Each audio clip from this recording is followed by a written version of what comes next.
Hi, I'm Jamie Bussel. I'm a senior program officer at the Robert Wood Johnson Foundation, and I lead the foundation's work on preventing childhood obesity.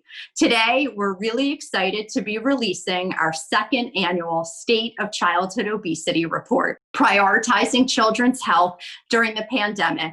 And I'm thrilled to have our president and CEO, Dr. Rich Besser, here with me to discuss the report. Hi, Rich. Hey, Jamie, it's great to see you remotely and to have a chance to talk about the report. What are the data showing us? The newest data are from a survey of children between the ages of 10 and 17. And what it shows us is that 15% of kids in this age range have obesity.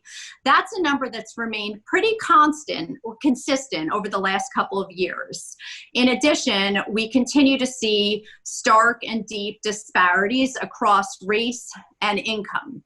And interestingly and not surprisingly, a lot of the disparities that we're seeing are also being mimicked by the kinds of disparities that we're seeing with the COVID epidemic. So I'd love, Rich, to sort of hear from your perspective how you're thinking about that, kind of the intersection or almost the reinforcing of one issue, one crisis with the other.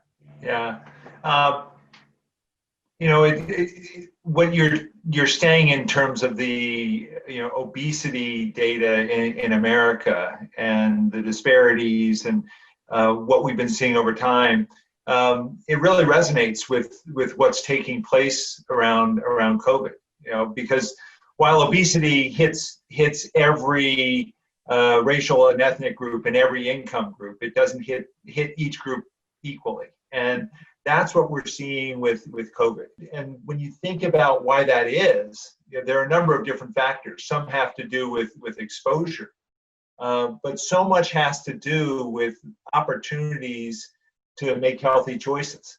If you live in communities where the jobs that are available to you are jobs that require face-to-face interaction and are lower paying jobs, then the likelihood is you're going to have to go to work if you want to put food on the table and you're going to want to pay the rent. And so that increases the risk. And the overlap between the groups that are being hit hardest for COVID and the increased risk, the disparities that you're laying out for obesity, there's real parallels there. And it calls out the importance of not just lifting up these disparities, but framing it around opportunities. Who has opportunities for healthy eating and for healthy activities, and for the types of behaviors that will reduce the risk for obesity. So, Rich, on that, because I think this conversation could be, a bit gloomy, but I'm definitely a person that sees the glass half full. And so, I'd love to chat a little bit about what gives you hope and optimism. I know for me, and there's some incredible stories embedded in the new report that really lift up extraordinary people, extraordinary leaders on the front lines, doing things that are transformative for people, for kids, for families, without actually the supportive policies or, big resources and investments. So I think for me, those are incredible beacons of hope. Jamie, there are a number of things that give me hope. I get hope from the humanitarian outpouring that we've seen during COVID. In response to hunger, people stepping up and providing more support for food banks and other ways of getting food out to people, and that's terrific. What I want to see, though, is longer term the support for the policies that will, if put in place, will mean that in the next crisis or every day for so many Americans, we won't need so many food banks.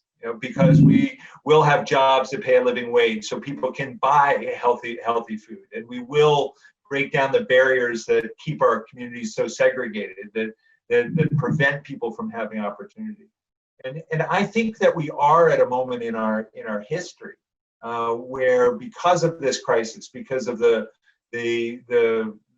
pandemic of coronavirus, the devastation from this economic downturn, and the spreading and rising and inspirational movement for racial justice, that we're at a point in our history where we could see policy changes that truly changed the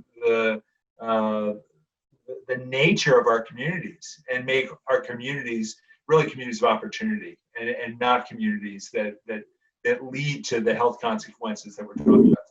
Rich, I love that idea of, the notion of communities of opportunity. And maybe I'll just close by saying that I think our foundation's commitment to preventing childhood obesity is really a commitment to ensuring that every child in this country, every family, has a fair and just opportunity to live the best, healthiest life possible. So I remain incredibly hopeful, and I'm thrilled that you took some time out today to chat with me about the forthcoming report. Well said, Jamie.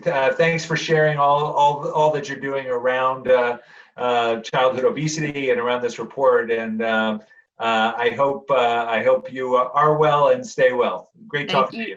You too. Thanks, Rich.